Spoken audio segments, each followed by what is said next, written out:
Hi guys, my new flexible 12S 8P is almost done. 8 cells together.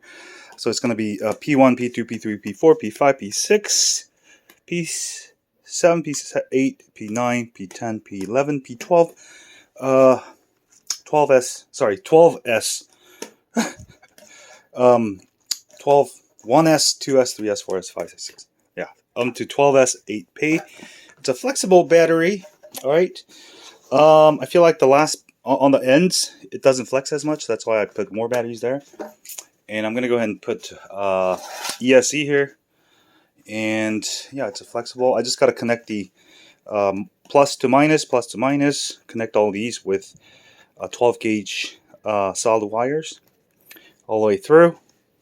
And then it's going to come out to a BMS here, and then the ESC and the anti-spark.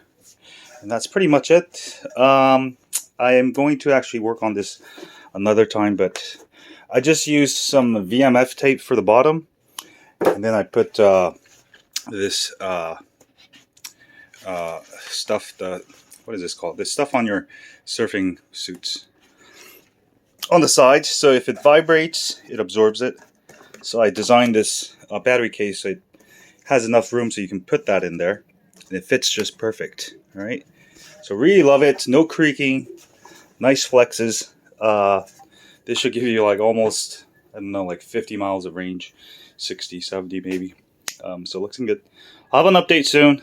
I just want to show you that. This is my flexible battery design. I'll probably open source it soon. All right, bye-bye.